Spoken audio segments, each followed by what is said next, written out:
Foodies. இன்னைக்கு Kongu foodie கிளப்ல வீட்ல ரெகுலரா செய்யற கிரேவிஸ் மாதிரி இல்லாம கொஞ்சம் வித்தியாசமான கிரேவி எப்படி செய்யறதுன்னு பார்க்கலாம். இன்னைக்கு நம்ம பார்க்க போற ரெசிபியோட பேரு சோயா மட்டர். வாங்க எப்படி செய்யறதுன்னு பார்க்கலாம். ஸ்டவ் ஆன் பண்ணிட்டு பேன் ஹீட் ஆனதும் அதுல ஒரு 4 ஸ்பூன் அளவுக்கு ஆயில் ஆட் பண்ணிக்கலாம். ஆயில் ஹீட் ஆனதும் அதுல ஒரு 1/2 ஸ்பூன் அளவு சோம்பு ஆட் பண்ணிக்கலாம்.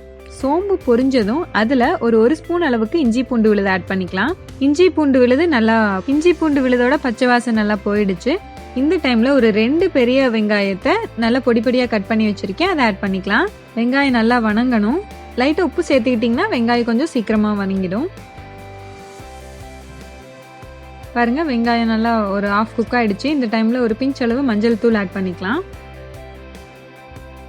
வெங்காயம் நல்லா வணங்கிடுச்சு. இந்த டைம்ல ஒரு 3 தக்காளியை நல்லா பொடி பொடியா கட் பண்ணி வச்சிருக்கேன், அதையும் ஆட் பண்ணிக்கலாம். தக்காளி நல்லா மையா வேகிற வரைக்கும் வணக்குங்க.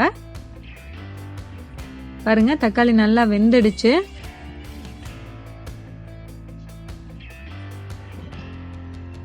இந்த டைம்ல நம்ம மசாலா பொருட்கள் எல்லாம் ஆட் பண்ணிடலாம். கொஞ்சம் வித்தியாசமா இன்னைக்கு நான் 1 டேபிள் ஸ்பூன் அளவு கடலை மாவு ஆட் பண்ணியிருக்கேன்.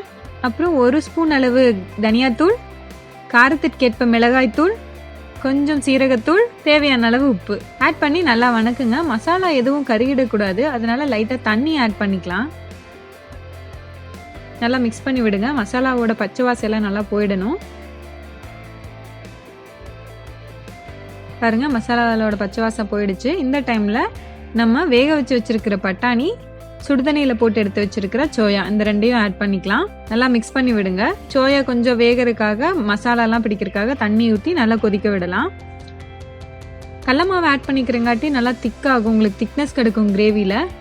ஒரு கொதி வந்த உடனே ஆஃப் பண்ணிருங்க. பாருங்க, நல்லா கொதி வருது. இந்த டைம்ல உப்பு ஏதாவது பத்தலைன்னா ஆட் பண்ணிட்டு ஸ்டவ் ஆஃப் பண்ணிருங்க. இப்போ லைட்டா இது மேல நம்ம கொத்தமல்லி தழை ஆட் பண்ணிக்கலாம். இதோ நம்மளோட ரொம்பவே சுவையான டிஃப்ரெண்டான சோயா மட்டர் ரெடி ஆயிடுச்சு. கண்டிப்பா வீட்ல ட்ரை பண்ணுங்க. கொஞ்சம் வித்தியாசமா இருக்கும் ரெகுலரா நம்ம செய்யறதுக்கு. இந்த வீடியோ உங்களுக்கு பிடிச்சிருந்தா கொங்கு ஃபுட்டி கிளப்க்கு சப்ஸ்கிரைப் பண்ணுங்க.